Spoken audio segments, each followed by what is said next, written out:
Today, I am sitting down with Noah J. Matthews, the soon-to-be author of Outlaw Blood and a second-year apprentice here at the company. We're going to talk about his time here as an apprentice, what he's learned, and what life is really like as an apprentice in Cambridge, Ohio. My name is Brad Paquette. I'm here with Noah J. Matthews, and this is the Company Podcast.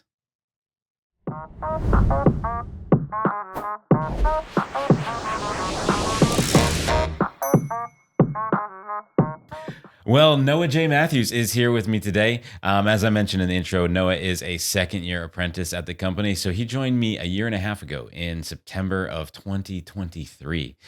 So we've had a lot of fun during his time here. He's changed a lot. But Noah, these people don't know you like I know you. So who are you? Introduce yourself. Yeah, like you said, I'm Noah J. Matthews, and I'm just pretty much just a homeschooled kid from northern Michigan. I'm the oldest of 8 siblings now. 8 siblings, crazy. Yeah. And I mostly write like fantasy adjacent or thriller element books, and I've been doing that since I was, I guess, 8 years old. Yeah, that's a great introduction.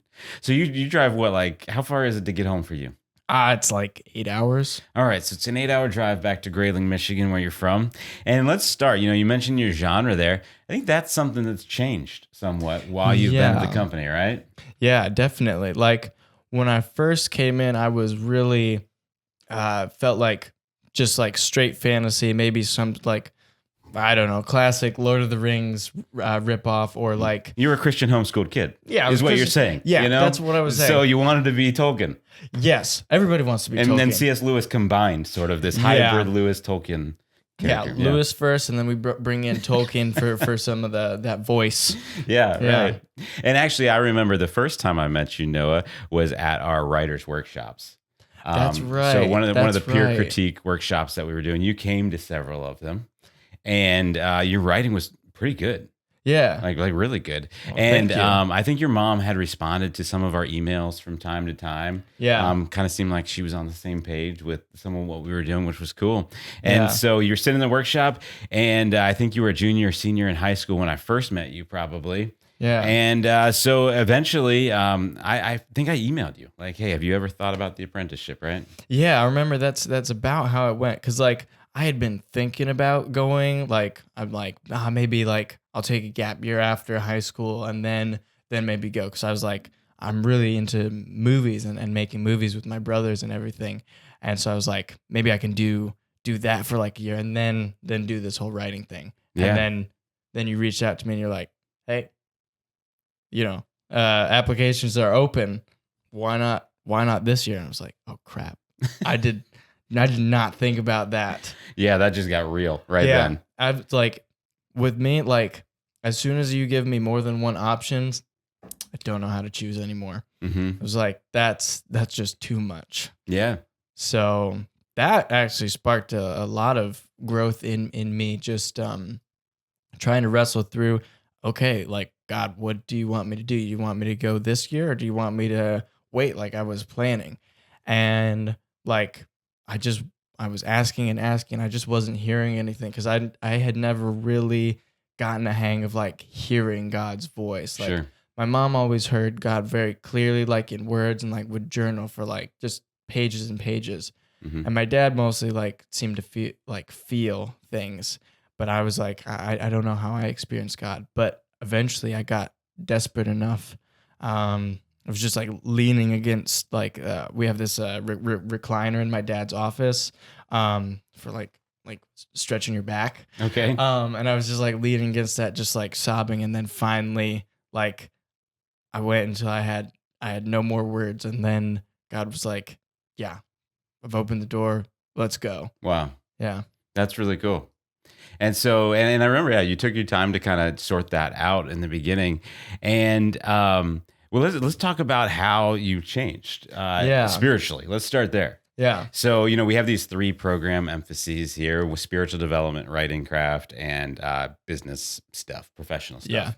Yeah. Let's start with the spiritual stuff. So you mentioned before you came, you had difficulty like kind of identifying the voice of God. Is that a fair statement, or with any consistency, I guess? Yeah. Yeah. I had like, before that point, I had like once or twice been like opened my Bible and was like, God, where should I read? And like got a verse Hmm. like maybe twice where it was like accurate, where I was like, yeah, that's God. Right. And then aside from that, not really much. I do recall writing some poetry, and there was like sort of a my part, and then it was like, okay, now what does God say? And I was like, oh crap, like what does he say? And then it kind of flowed like as I was writing the poetry, and I was like, oh, I think that maybe is kind of God's voice. Yeah. But that, like other than that, there's it really nothing. So, what's your experience like now? After a year and a half, and I'm not trying to take credit for it. You're obviously in this period of your life when you would grow a lot, anyways. Like Right, leaving your parents' definitely. home and stepping into your role as an adult man and things like that. There's Right. gonna be a lot of growth there. But tell us what's your walk like now, and be honest. You got Yeah. nothing to prove. I had nothing to prove, right? Yeah. Really, like I do hear God with a fair amount of regularity. Like most Mondays, you'll ask us to like journal, like pray through our week. What does God have for us? And most of the time, I feel like I get something that's from God, where it's Yeah. like, yeah, like maybe it's a couple paragraphs. Sometimes it's like a page or two, and I can at least identify like a couple sentences or a paragraph that I can like hang my head on, like, yeah, that's God. Right. And like, so I guess I probably can identify the voice of God distinctly like that at least a couple of times a week, which is a lot more than before. Yeah, that's really cool. What do you think has caused that change to occur?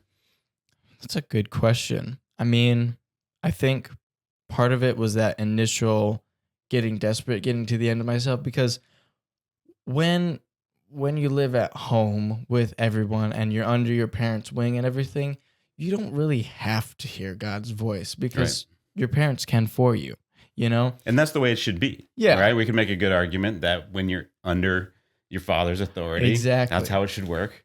Definitely. But then once I'm on my own, it's like, oh crap. Like it's just you and me, God. We gotta figure out a way to communicate.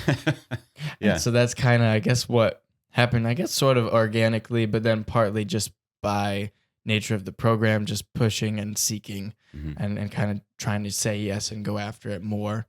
Definitely not perfect at it, but getting better in some areas. None of us are. None of us Right. are.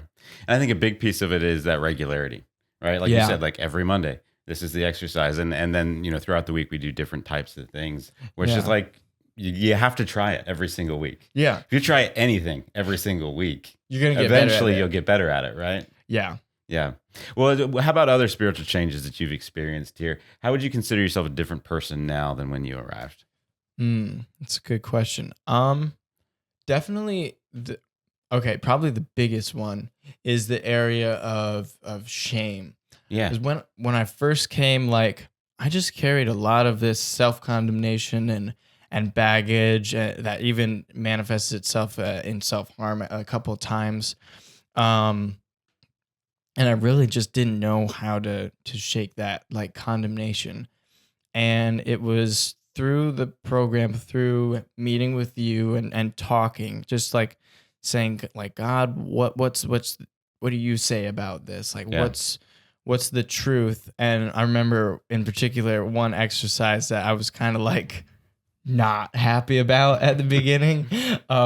You said, you're like, okay, like go through the Bible and make a case for why, like find a way that the Bible says that shame is a good thing. Yeah. Prove to me that your shame is valid and good, right? Yep. Yeah. And I went through the whole Bible. Nothing. Yeah, you didn't like the assignment because it was designed for you to fail. Yeah. Yeah, and you knew that. And yeah. like I knew that it was gonna fail somehow, but I didn't really want it to. Yeah, absolutely. But yeah, it was crazy. I'll go through. There's so many instances in the Bible that the word shame is used, and not always is it like meaning like condemnation, but like in every like side of it, whether it be embarrassment or whatever it is always negative. It's just like it's not a good thing. Yeah, that's huge. Yeah. I mean, and you think about like the trajectory of your life, making that change from a person that operates Mhm. under shame to a person that operates in the liberty of Jesus. Yeah. Like, that's huge. It is huge. That's the biggest Absolutely. thing. It really is, you know, because before shame was almost like my defining characteristic, like underneath everything, like that was always there. And now, like I struggle with other problems maybe sometimes, Sure. but that like underlying like I'm not worthy, blah blah blah blah blah, all that crap, like I can point out those lies and be like, yeah, no, Yeah. you know, like I'm not where I want to be, but I know, you know, that Jesus has freed me and that I don't feel it the same way as I Yeah. did before. That's so cool. Yeah. Well, this is a good time to mention your book, actually. I'd rather wait until the end and talk about the book, but this conversation has a lot to do with Outlaw Blood, That's actually. actually, yeah. So you, we try to position all of our apprentices to either be published or be like hot on the trail of publishing at the Yeah. time they graduate from the program. You're an ambitious fellow. Yes. You're getting a lot done here. And so you have a book coming out 1 week from the day of this recording, or 10 days from now. Yeah, 10 on the days day from that now. we're recording it. So when we release it, the book will probably be either out or just about to come out. Yeah. So you've been really diligent about getting stuff done, and to have a book this early in the program Yeah. is super cool. So tell us about Outlaw Blood. Yeah. Outlaw Blood. Here's the cover for everybody to see. It was done by my brother Levi Matthews. He's an absolutely incredible artist. He is. But the book was basically like it's this fantasy western about this outlaw who deals with so much shame from his past. Like his gang broke up and everything, so he's not really like an outlaw anymore. But like he wants to make his life better. He's like I want to like do things right, but like all that shame and his past is just like haunting him the whole time. Yeah. That's so cool. And the difference between his shame and yours is that his is well earned, Yeah. I think. Yeah, He's a he- real bad dude. Yeah, he did a lot of bad things. Well, and so let me read the cover or the back cover here. Yeah. I'll do my my trailer voice. Oh, for it, boy. okay, Oh, yeah. boy. Cly Goller is the last of his outlaw gang, or so he thinks.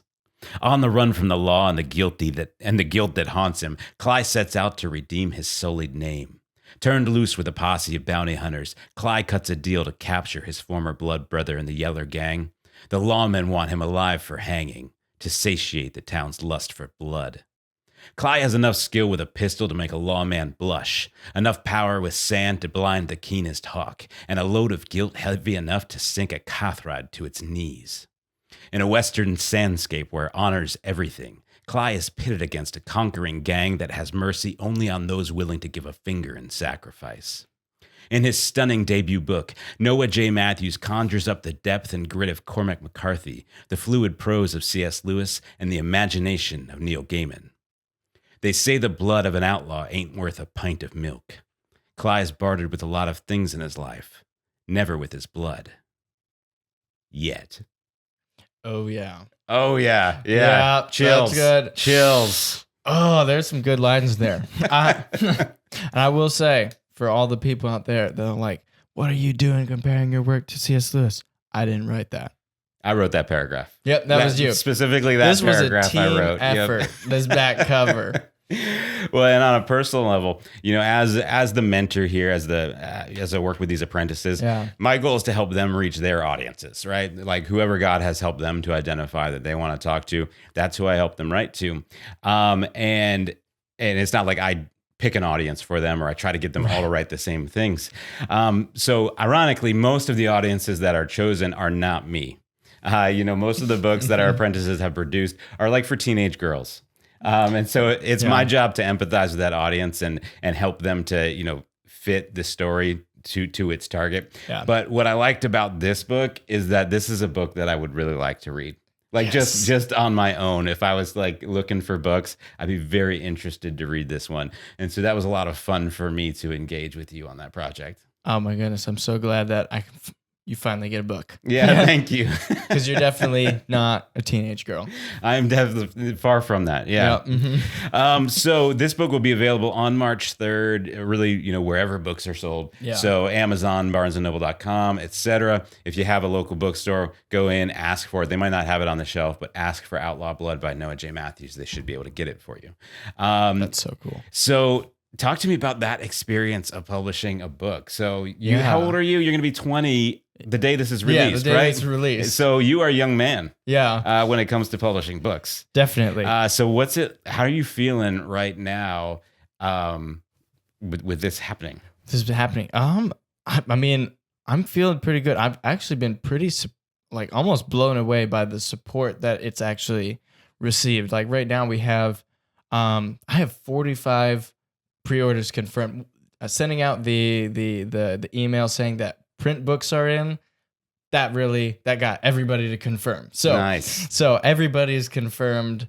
But yeah, we have 44 people confirmed, 57. That's on your release team, right? So people that have agreed to help with 57 people Okay. who have agreed to help, 44 who are absolutely getting their books. Nice. Absolutely. That's awesome. And so, I mean, before you came here, you've changed a lot in regard to like publicizing yourself. And I think part of that relates to some of the spiritual stuff that we were talking about just a few minutes ago. I can see some correlation. But there's also just sort of some practical stuff that has changed. Like before you came, I think you had you've never been on social media. Nope. Right. So like all this stuff was brand new for you. Brand new. How did that feel before you started? Was that intimidating?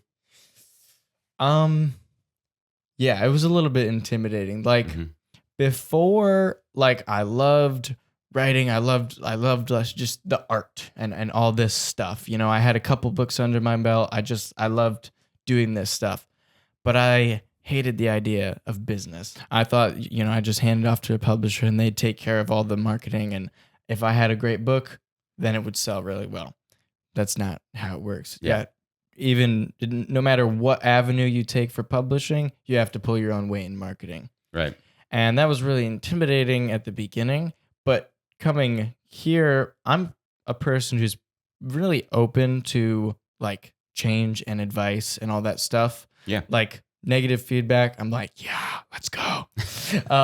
Finally. I know, right? Yeah.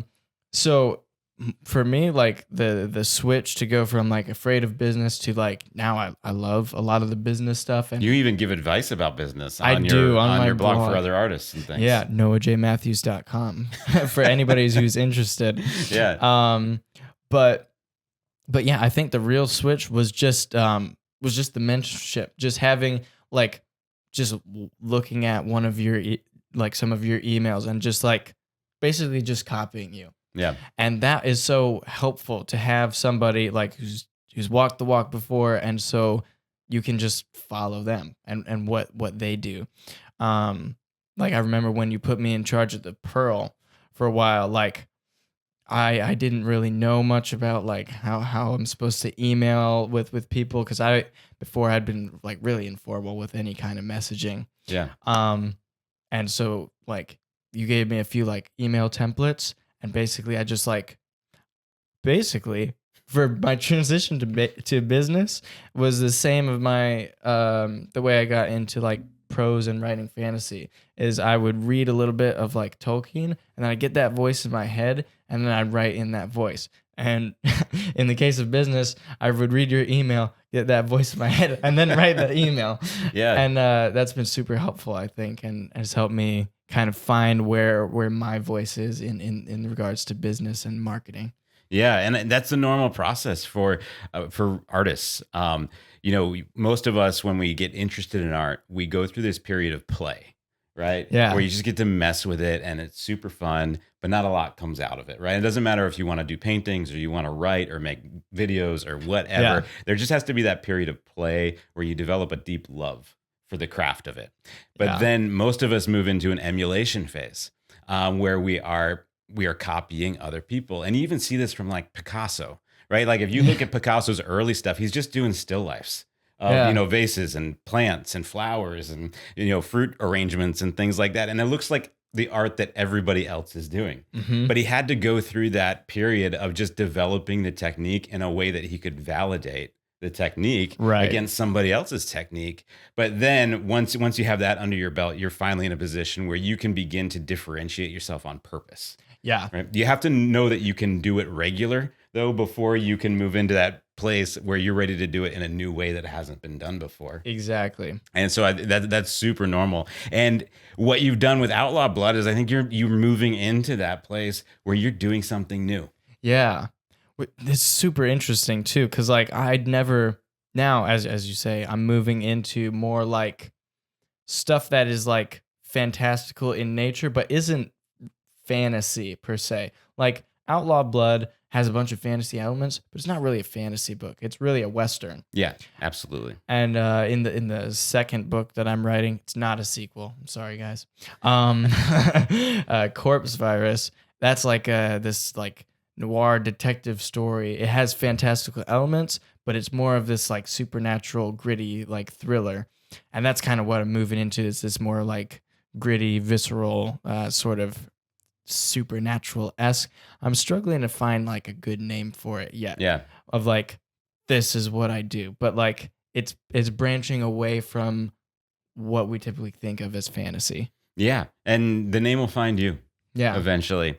And I think that's really cool. And, you know, we were joking earlier, like, oh, you're a Christian homeschool kid. Of course, you want to be Tolkien and Lewis. Yeah. And that's a joke, but it's also true. You know, so many, I get to talk to, of course, lots of young writers and people that want to make this their aspiration. And so often that's where they come in. They want to write that high fantasy stuff that they grew up loving. Yeah. And that's really normal. And that's good. And some of them will pursue that. But there's also Yeah. just so much space in the marketplace for people that want to differentiate out of that place and go in different directions. And so I think that's just part of your maturation process that I've seen, Noah, is sort of like recognizing why you love those things so that you can take the good and now do something that nobody else is really doing yet. Yeah. And it's been so much fun. I've really enjoyed doing this, not like epic scope fantasy, like much more focused, smaller, you know, sort of character study almost stories, but still getting to keep some of that, you know, smash action and those things. And it's been super cool in trying to market Outlaw Blood to people both online and in person. Cause basically like I didn't have like an elevator pitch or like I didn't write one down. I didn't memorize anything. So I'd basically just tell them it's called Outlaw Blood and it's a fantasy Western. And that was enough. Everybody's like, fantasy Western, like, what is that? Like, that sounds cool. Like, I didn't know anybody could do that. And so it's been super useful because it's not just what everybody usually does. Mm-hmm. Yeah, I love that. Well, and just in the interest of time, we'll probably do this again. But you know, part of the purpose of this podcast is I think it'll especially be interesting for people that are considering applying to the apprenticeship program. Yeah, to hear from you, like, what is it really like there? Yeah. So I want to talk just briefly about like some of the practical aspect of like we talked about leaving your parents' home for the first time. And I'm not trying to embarrass you, but I remember there was this time, probably a month or two after you got here, when you bought something at the store for the first time. Yeah. And I was like, Noah, what do you mean? Yeah. And you're like, I've never bought something like by myself at the store before. I know. It's crazy. And so you had a lot of those moments. You know, you grew up in a rural environment, right? Yeah. With a big family, again, homeschooled and stuff. So there were a lot of moments that like you just had to do new stuff that you'd never done before. Yeah. What was that like? Oh, I mean, it's really funny because the more I go on and experience, the more I just understand my ignorance of like for example, the first time going to the store and buying something, I don't even remember what it was, but I do remember distinctly. I was like, I've never walked around in a store before without being next to mom's cart, without being next to mom. And it's like, I guess everybody does this. And I didn't realize that it is actually a skill because you just watch mom and it's just effortless. Right. But then I'm like going up to the cash register and I realize, oh, there's a certain way that like maybe I should talk or like at first I was like really embarrassed like to put things down like on the cash register because I was like what are they gonna think of the stuff that I'm buying? And then now I realize they don't care. They care at all. They're just gonna scan it and move on. Nobody cares what's in your cart. Yeah, like it's interesting. Like all those like being homeschooled, you completely live outside of like culture and space. At least we did, because we're pretty sheltered homeschoolers. So it's like learning how to get integrated with like just acting like a normal human in like in a city. Yeah. Um, has been interesting. And then all the like moving stuff and like living on my own, like I remember the first night like sleeping at my old apartment. Um like it was so weird cuz it's just quiet. So quiet. Yeah. Like there's never a moment that there's not sound in a house with 8 kids, with 10 people. When you have 10 people and 2 dogs and several parakeets in one house, there's not a moment that there's not sound. But I realized when I was like on my own, like as soon as I stopped talking, there's no sound. Wow. Yeah. It's crazy. Yeah. You know, it's definitely something that I think I've gotten used to now. Like I don't mind the quiet anymore. Well, and just everything that you're saying there, I've seen so much growth in you over the past 2 years. Yeah. You know, again, not trying to embarrass you at all, but you were pretty shy, pretty timid when It's you really got shy. here. But now I see you just not only doing like regular adult things without a Right. problem, but also like engaging other people. Whether it's like marketing type stuff that you need to do for your book, or just like striking up a conversation with somebody at church or whatever. Yeah. It's just like a different game for you. It really is, you know. Yeah, I was so shy before, but then yeah, part of it is just being sort of forced into it, Hmm. and part of it has been like some discussions I've had with you and with other people here of like I'm not always the best at it. I can be a hermit if I don't make myself do anything, but understanding the importance of like community and being around people. Yeah. Like it for me, like I absolutely love people. Like when I like if somebody wants to talk with me, I'll talk for as long as there are words. Like but I'm so it's still a struggle to like go up and say something to people. But like I remember like it was probably like first couple weeks at work. I work at a pizza shop here in town, and like I wanted to like say hi to somebody, be like how was your week or whatever, but I'd never done that before really. So I was like it took me like a week or two like being around somebody to like finally work up like hi. You know? And that's about all I could get out at first. And now like I'm the guy at work who's like, how was your day? How was your week? Mhm. You know, and everybody's like, oh, whatever. Yeah. You know. But like now I can be that guy and I feel much more comfortable doing that. I feel like that's more who I am. Yeah, that's so cool, and I can affirm all of that. And like you were saying, that is a normal experience. So like we all experience it at different ages, Yeah. depending on when it was required of us. I Right. think is the big part. But I remember driving in a car by myself for the first time. Yeah. You know, I was like 16 and I got my driver's license, and I had borrowed my brother's car to take the test because he had this little car and we had like a big van or something like that. Mhm. So I borrowed his little car to take the test because it'd be easier. And my dad and I were taking the car back, and I was alone in the car for the first time. Yeah. And it just struck me as like, I have never been alone in a car before. I This know, is right? wild, right? Yeah. And it's sometimes those little things.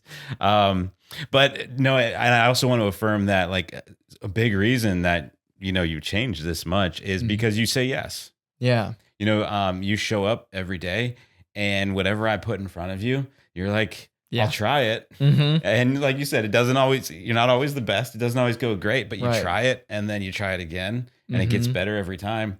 And through that process, you really have started to develop expertise in so many different things. Yeah.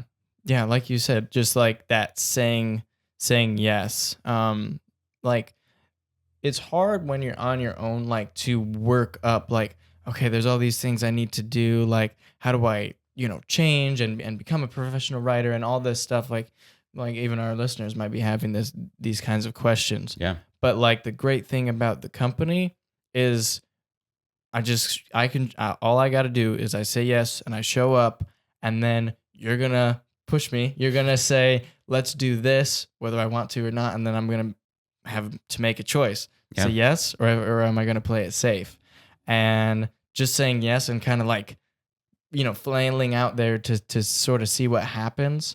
You know, cool stuff ends up happening so much of the time. And that's the great thing is because having the mentorship takes a lot of the pressure off for you to try to figure it out yourself, because you don't have to figure it all out. You Yeah, just that's gotta right. say yes and do it. Hmm. Yeah. And I often tell people I had to figure it out on my own. And it took me a long time. And I made a lot of mistakes that I wish I hadn't.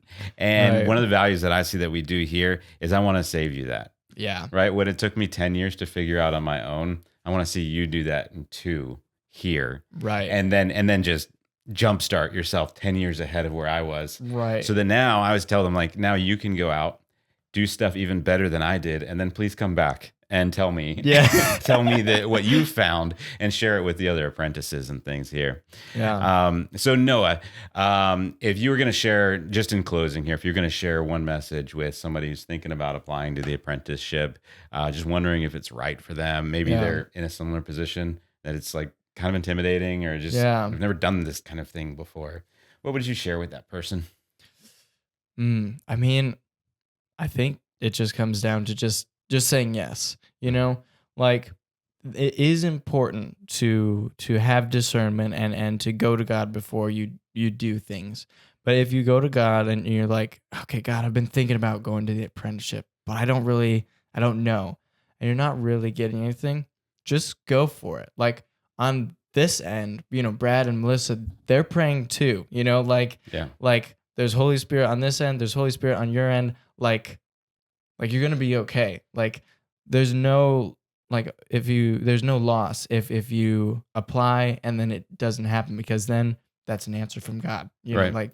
Like that. And then if it's not meant to be, then God is gonna show you some other way. So just, I think, because that's the big way that I know I've gotten tripped up in my own faith walk, is overthinking it, of being like, well, is this God? Is this not? Blah blah blah blah, and then you end up doing nothing, Right.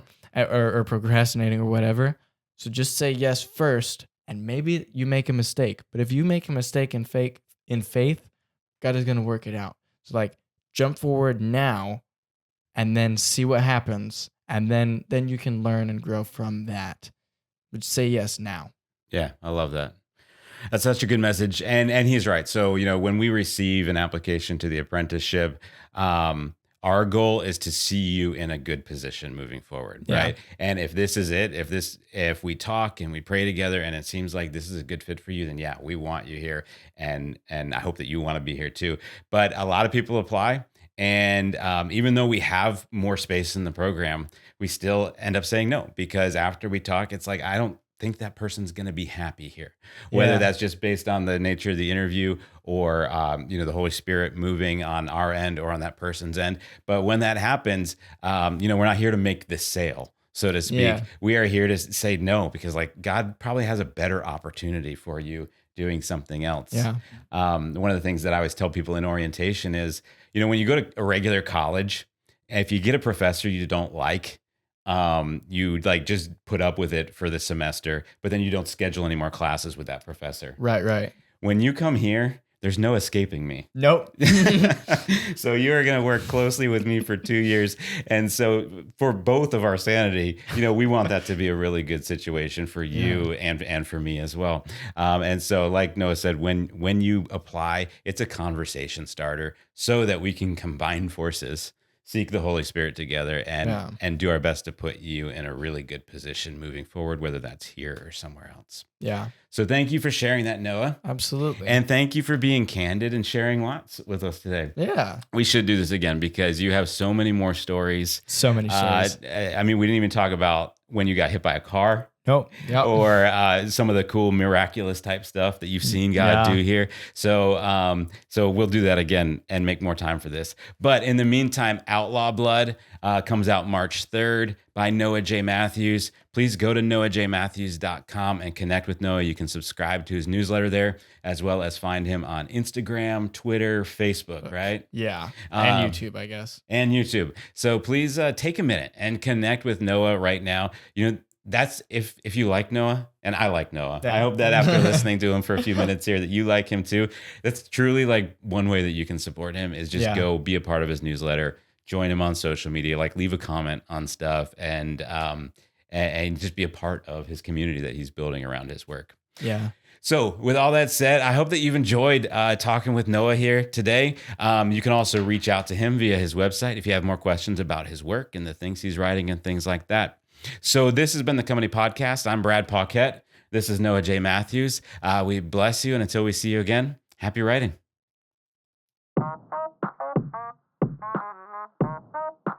Thank you so much for listening today. Please be sure to subscribe to this podcast wherever you listen and leave us a review. This podcast was produced by Theo Paquette with help from the company. For help with your podcast, visit writers.company. We'd love to give you a hand.